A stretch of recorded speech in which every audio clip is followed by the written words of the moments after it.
And be nice to him. He's from Texas, not quite Arkansas, but still a good neighbor. So a good neighbor. Thanks. Sarah, thank you. And my privilege to be here today to share with you a little bit of the observation that I have relative to Energy Week.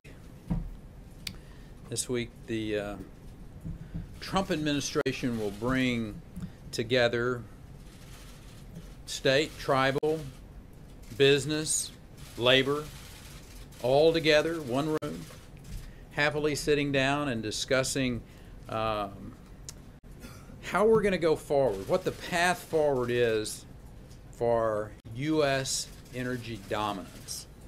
And President Trump wants America to achieve energy dominance by utilizing our abundant resources for good, both here and abroad. I think an energy dominant America means self-reliant, means a secure nation, free from the geopolitical turmoil of other nations who seek to use energy as an economic weapon. An energy dominant America will export to markets around the world, increasing our global leadership and our influence. At DOE and across the administration, we're ending the bureaucratic blockade that has hindered American energy creation. You know, the United States has been a net energy exporter, a net energy importer since 1953, almost as long as I've been alive.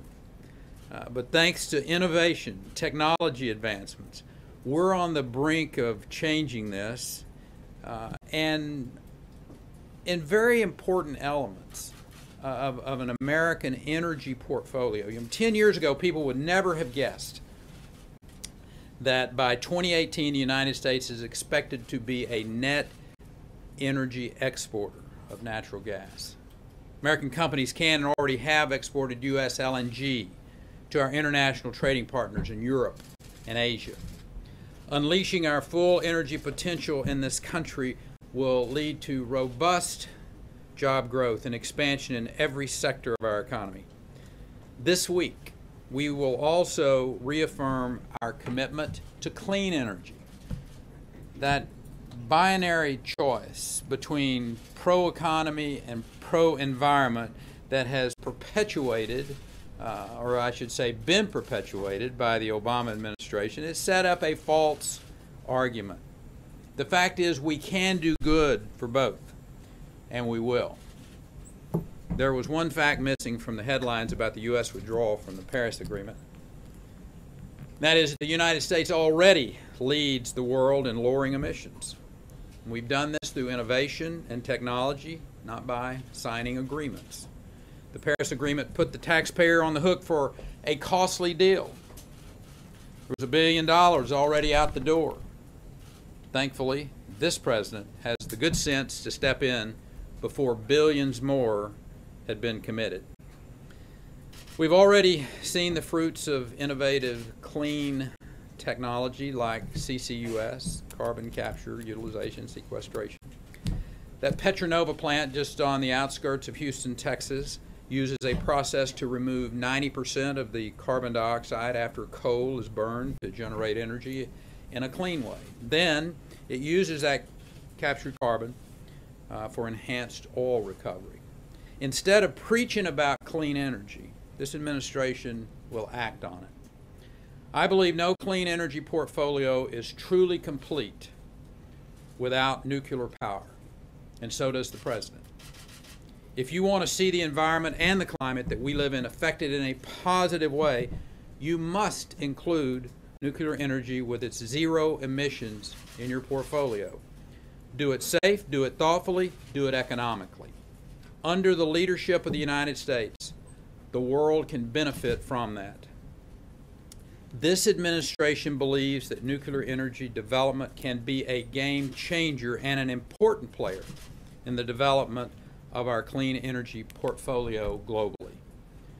I believe we can achieve this by focusing on the development of technology, for instance, advanced nuclear reactors, small modular reactors. Under President Trump's leadership, we will continue to advocate for a very broad, all-of-the-above energy portfolio to allow the United States to achieve energy independence, dramatically reducing our trade deficits and create jobs beyond the 6.4 million Americans who are currently employed in that sector. We look forward to hearing from Americans this week about how we can best move forward to reduce unnecessary government regulation and bureaucracy to promote jobs and economic growth in the energy sector. For years, they have been overregulated by Washington politicians and bureaucrats who believed they knew best. The lecturing is over with, and now it's time that we listen. With that, I will attempt to answer your questions. On nuclear power, what specifically do you want to do to accelerate its development? And as has been seen in Georgia, there are still problems. The Obama administration green-lighted 2 plants.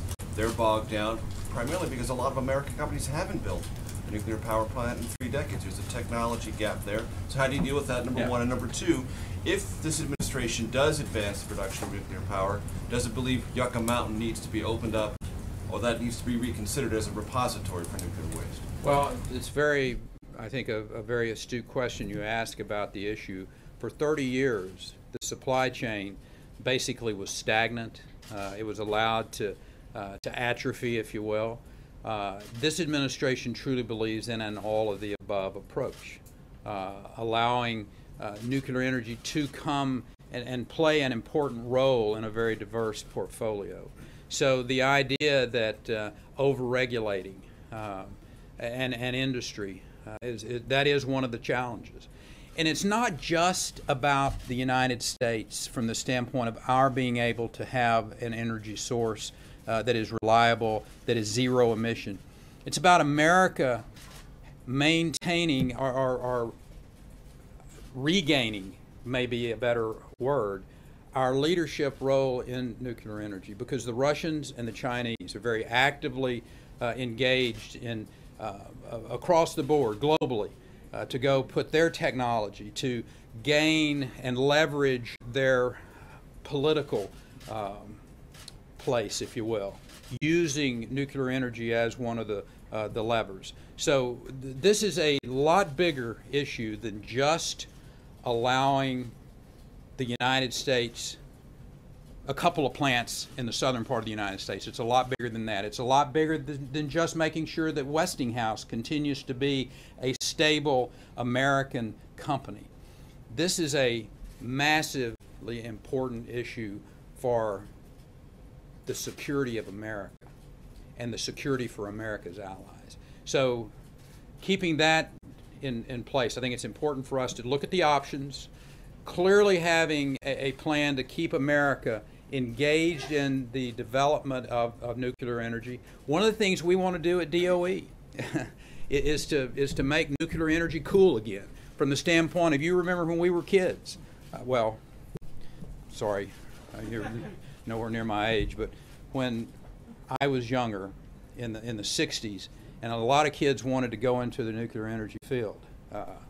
In my alma mater, there were a lot of young boys and girls who wanted to be nuclear energy engineers. That's not so much the case today, because this industry has been strangled all too often by government regulations. But we need, as a country, I think, to again bring us to that place where the nuclear energy is a part of a portfolio, and to be able to sell it in great truthfulness and honesty about what it can add to America, both from an environmental standpoint and from a security standpoint. What about Yucca Mountain? What about Yucca Mountain? What about Yucca Mountain? Well, you know, we've made no decisions at DOE, nor has this administration, from the standpoint of where we're going to look. Obviously, those are all options, but there's been no decision made about where we'll be going. Yes, sir. Secretary, 2 questions for you. You mentioned the Paris. Why do you all get 2 questions? Oh, we like kind to of the game we play now. you mentioned, the rest of us get 3. you mentioned the Paris Agreement. Do you believe, sir, that climate change is happening and that human activity has made it worse?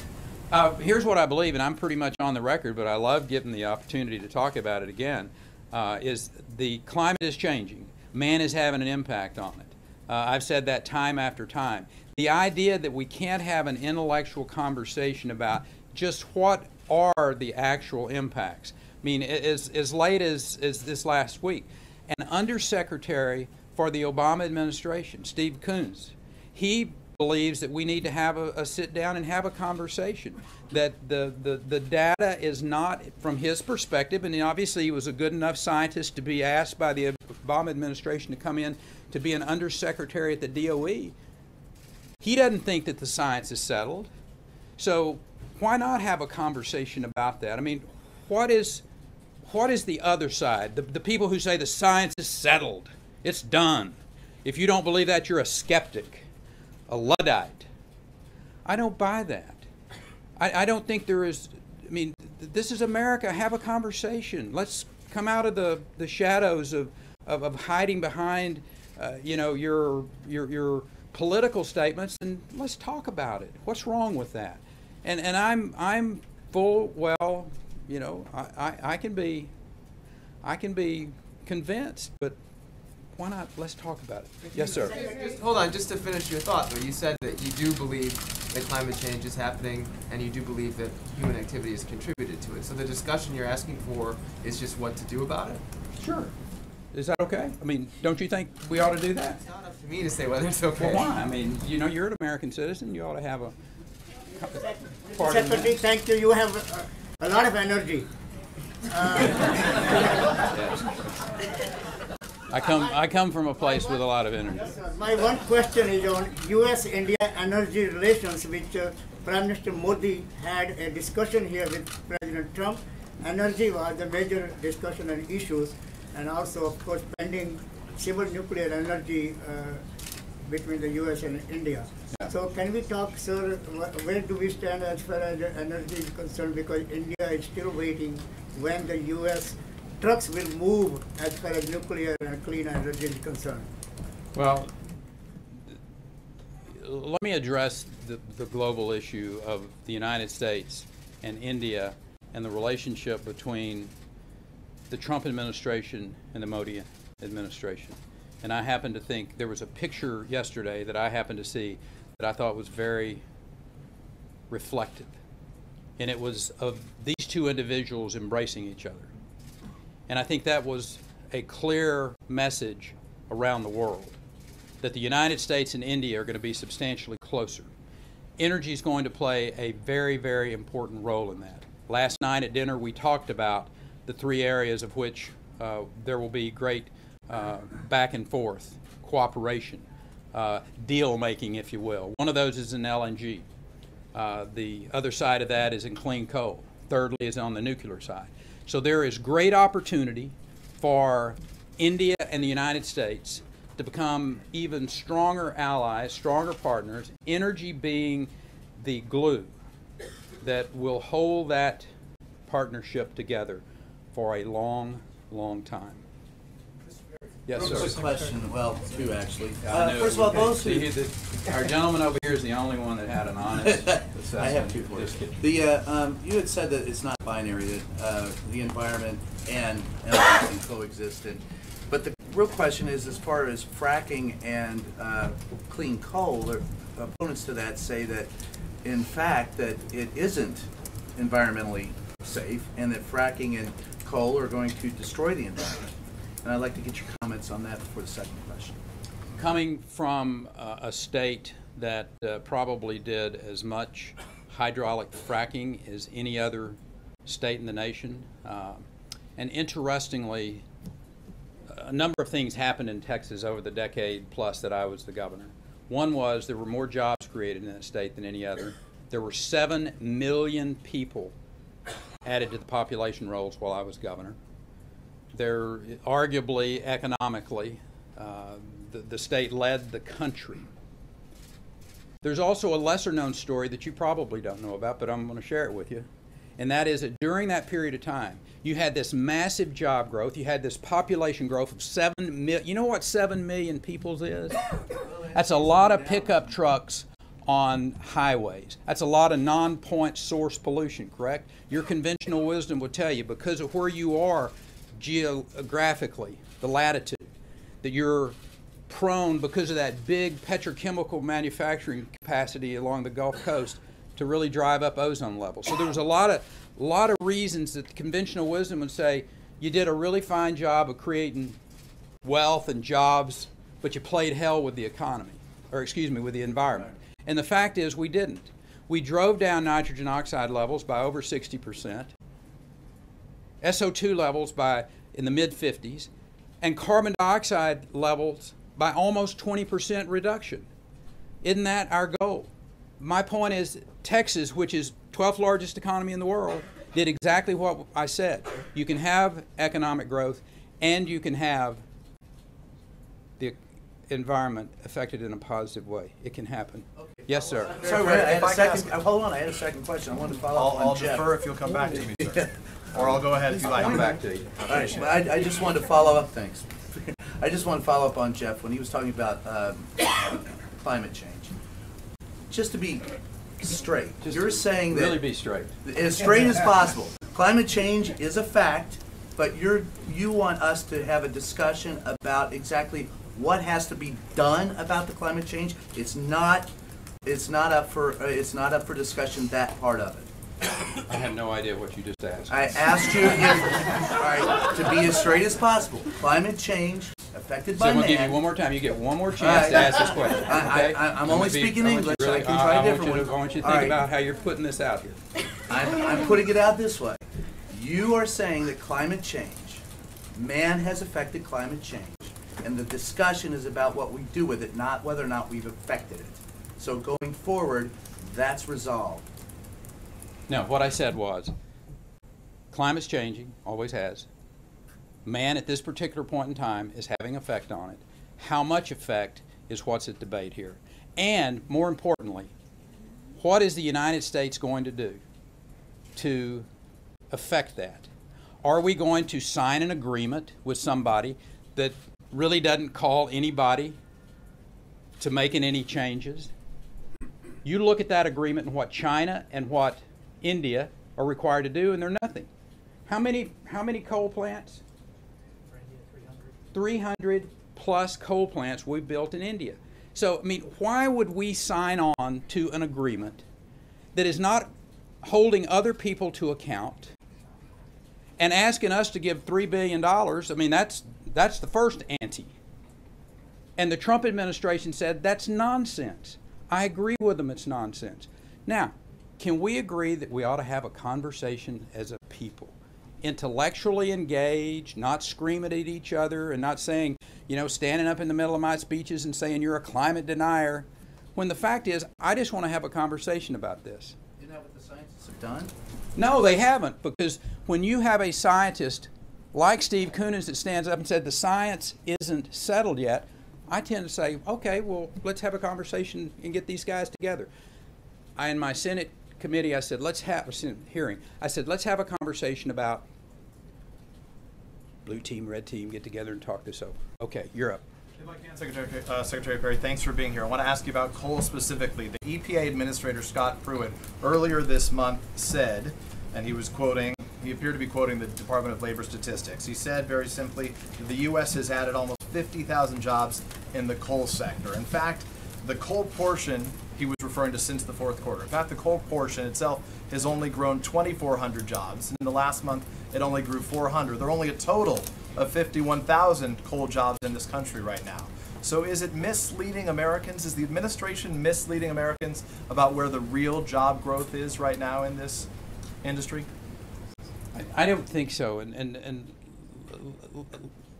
I was governor a long enough period of time that job numbers come and go. They go up and down, back and forth. What this administration wants to do is to send a message across the country and around the world that America is going to use all of its energy resources in a thoughtful, appropriate, and economically feasible way. The coal industry is part of that. When I have conversations with my counterparts in Rome at the G7, when I go to the Clean Coal Ministerial in China at Beijing earlier this month, we talked about coal, and we talked about the opportunity of American coal to be sold globally. So the idea that we're going to be continuing to develop that fossil fuel that's a reality. That's real. We're going to use coal as a producer of energy for years to come. I think the question for us is, are we able to do it in a way that is economically feasible, environmentally sensitive? And I think the answer is yes. Petronova in Houston, a great example of that. So the point is taking that snapshot and saying, okay, this is, a static picture, maybe a little bit unfair. Then following up quickly, if I can, since you get behind the scenes in ways that we don't. During the campaign, you famously said of candidate Trump that his candidacy was a cancer on conservatism. That has nothing to do with energy today. But he's been here for 6 months. So what do you make of it? So Secretary, what do you make of it? You get to see How him. are you? You get to see him in person. What do you Good make to of? see you. You asked. What do you right make here. of his conservatism? It's a simple question, I think. You calling me? Yes, sir. Okay, great. I thought you were talking to Tom. Oh, I was just saying Okay. hi to Tom. He's just a great American. So maybe you can help us resolve something. We've questions have been asked here a lot in this briefing. The president himself, during the campaign, called climate change a hoax. Have you had that conversation with him? Do you know if he shares your view that in fact the climate is changing and human activity at this point in time is contributing to that change? I have not had that conversation with him. Mr. Secretary, thank you for your time. I want to ask you about your concerns about the electrical grid and what you all are doing to ensure not just its safety, but further growth and development. And on gas prices, are you concerned about the direction they're going? Should American people expect gas prices to continue to fall? So let's get over on the grid. Obviously, the Department of Energy has a both scientific, they have a historic reason to be involved with that. One is that one of our national labs, we have a test grid of which we are able to go out. One of the reasons that the Department of Homeland Security and DOE is involved with grid security is that DOE operates a substantial grid, a test grid, if you will, where we can go out and actually break things. We can infest it with different viruses and what have you to be able to analyze how we're going to harden our grid so that Americans can know that our country is doing everything that it can to protect, defend this country against either cyber attacks that would affect our electrical security or otherwise. So the ability for us to be able to continue to lead the world. I mean, I think we all know the challenges. I mean, we saw the reports as late as today of what's going on in Ukraine. And so protecting this country, its grid, against not just cyber, but also against physical attacks, against attacks that may come from Mother Nature, weather-related events, all of that is a very important part of what DOE, DHS is doing together. What was your second? Gas prices? You know, I'm not in the business of trying to tell people what's going to happen on gas prices. I mean, they may go up, they may go down, just like they've always done. Our job is to make sure that America has a diverse energy portfolio, so that we have as many options as we can have. Whether it's developing, you know, we went and developed huge wind energy portfolio in Texas while I was the governor. One of the reasons we were driven that way was because gas prices went to $12, $13 an MCF, and we had way too much invested, if you will, in just one or two sources of energy, and we thought it made sense to look at these renewables from the standpoint of having diversity in our grid. So that's our job, to try to have as diverse an energy portfolio as we can in this country. The market will manage the the cost of gasoline, supply and demand will work. On that cyber attack you were talking about, can you give us an update? Do you think that the U.S. energy grid is being targeted with this particular cyber attack? And can you give us an update on U.S. utilities that have been hit? Listen, I don't have any reason to be different from you that think and know that there are cyber actors out there, cyber terrorists. They may or may not work with nation states. They may be lone type ranger attackers, if you will, that would try to get in to hold companies, countries hostage in some form or fashion. So, you know, whether it's a particular country, you know, I don't have any reason to point at one country and say this one is, you know, we know that they're involved in certain places in the world. They're out there. Instead of worrying about who they are and what's going on, and here in a public setting, doing the work to make sure, as he asked, and he made a point about having the best security that we can, have the best defenses that we can to be able to identify and to protect our grid. Have U.S. utilities been hit? Thank you. You've mentioned the Paris Climate Agreement a number of times. President Trump said he wanted to get a better deal. Has he or you or anyone in this administration begun that process? And do you think it's possible, given that a number of leaders have said it's a deal that can't be renegotiated? I'm pretty sure the President of the United States wakes up every day thinking about how to get a better deal in a host of different things. Specifically to that, I've never said, Mr. President, let's talk about what the better deal is. With that said, I don't have a problem whether it was renegotiation of NAFTA, which some of you have been around here long enough to know that I was involved with the original NAFTA negotiations, and I think, you know, renegotiate the deal, get a better one. That's what President Trump does.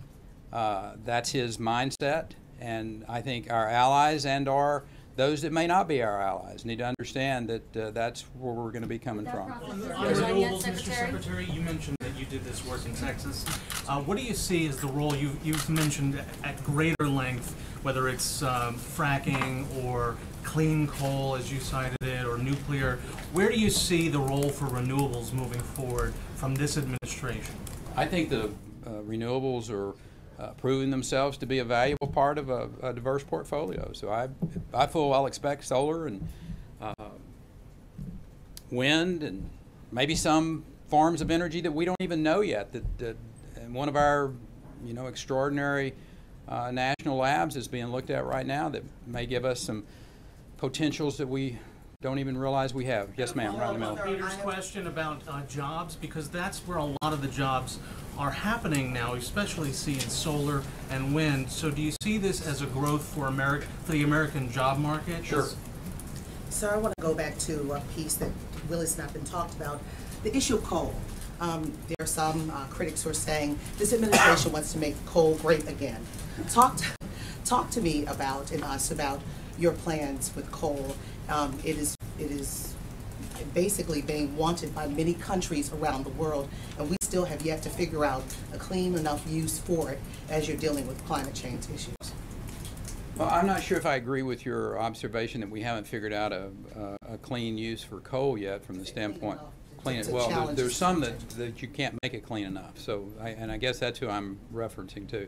But when you can take 90% and upwards of the CO2 out of the air when you're burning coal, you know, I don't know how high you have to raise the bar to make some people happy.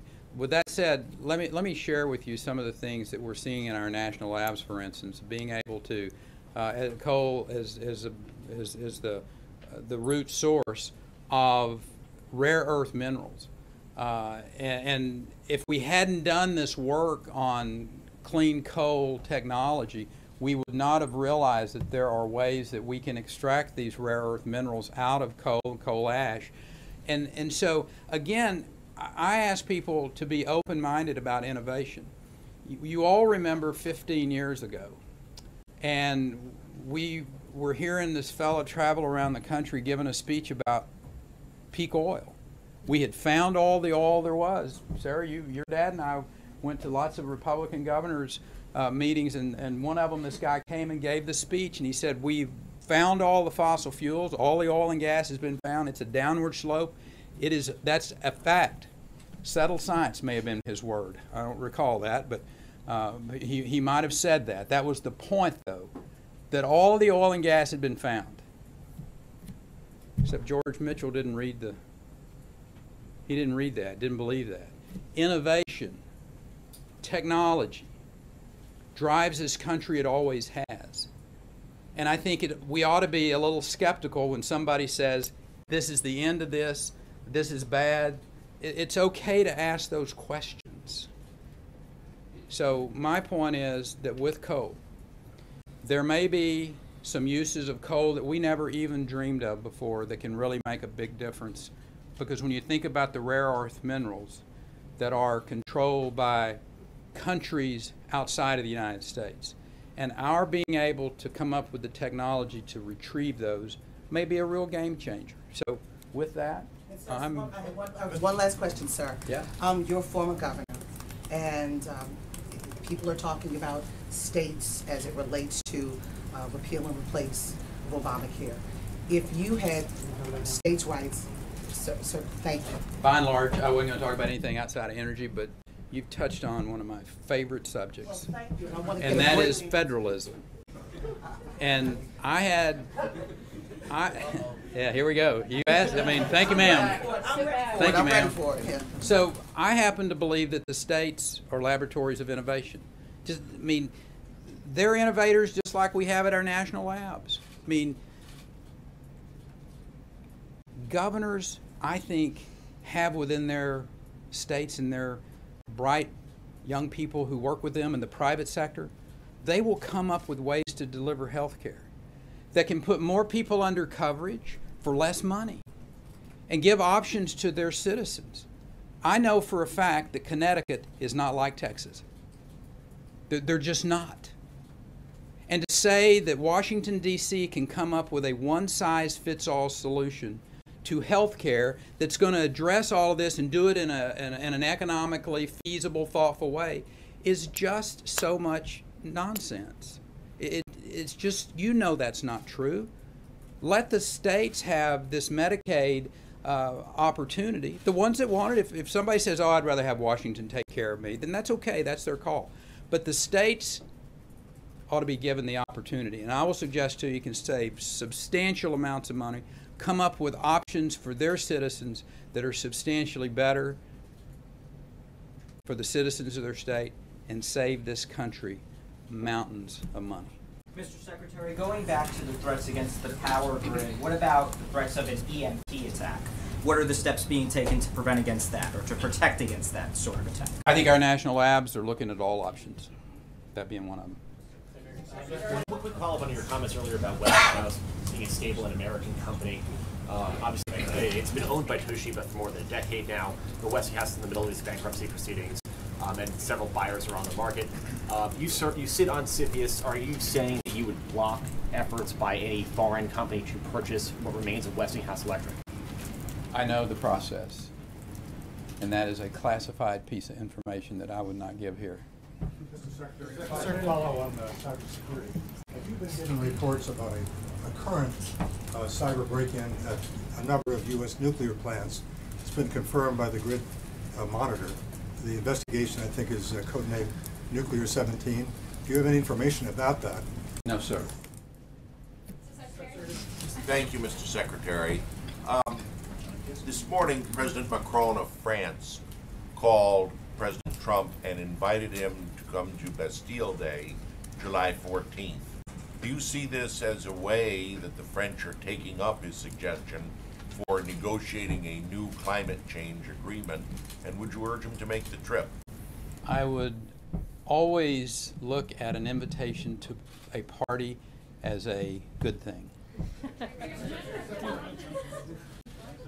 Mr. Secretary, you're very enthusiastic about nuclear power and the potential that it has. A lot of people are still scared of nuclear power because of nuclear waste and nuclear plant safety. And this has been happening since the 60s, when one television documentarian said that really it hasn't changed in terms of what we know to do with nuclear waste, which isn't much. Can you assure the American people that nuclear waste and nuclear plant safety are such that we should expand nuclear power in this country? You know, I would reflect that or deflect that, if he was here, to President Macron of France, who gets 70+% of their power from nuclear energy. Now, this is the country that wouldn't buy Texas beef for some reason. Yet 76% of their energy comes from nuclear power. So the French, who I've always thought were a little bit, you know, different, and that's in a good way. You know, they recognized us as a state back in the 1830s. So we actually have a really close personal relationship with the French. We like them. We had an embassy in Paris. They had one in Austin. As a matter of fact, it's still there, called the French Legation. Invite all of you to come and see it. But the French are a little different when it comes to some things. And one of those, I would find it really interesting that our French friends are very comfortable getting 76% thereabouts of their energy from nuclear, and I can assure you they're very fond of getting it at the rate they're getting it. Question about Yucca Mountain, please. Yucca Mountain question, please. One right over here. last question. Oh, I've been so bad to this side. You're it. You're the last question. Yes, sir. Secretary, thank you. You mentioned federalism, the power of governors. Recently, as you know, the Trump administration has scrapped the Clean Power Plan, which was hampering many states. Now you've got governors, who you just said have certain authority. You've got governors that are saying, we're going to go ahead and institute the Clean Power Plan in our states anyway, regardless of what the EPA says. Doesn't that put those states at a tremendous economic disadvantage? And what would be your message, sir, to those governors? I think governors and their citizens need to be given that right to make those decisions. I said many times that I thought that you know, Colorado was wrong in allowing for the use of marijuana, which they've decided to do. But that's their call. I will defend that right robustly. But that ought to be their call. I mean, if they want to put it, I mean, Jerry Brown, we were together in China at Beijing for the Clean Energy Ministerial. We saw each other, shook hands, walked as we were going by. Jerry's decided he wants his state to be involved with the Paris Agreement, however that works, which is fine. That's his call. Texas will still be there to take any businesses that would like to relocate. And that's the beauty of all of this. Allow America to be competitive. Allow Americans to pick and choose where they want to live, under what types of governments, and we'll figure it out. But this idea that we're going to have one size fits all out of Washington, D.C., one of the reasons I came to serve with President Trump was because I knew he believed in that. And he believes in competition. And the future of America is brighter because we have a president who believes in American exceptionalism, America competition, and making America great again. Thank you. Please come back.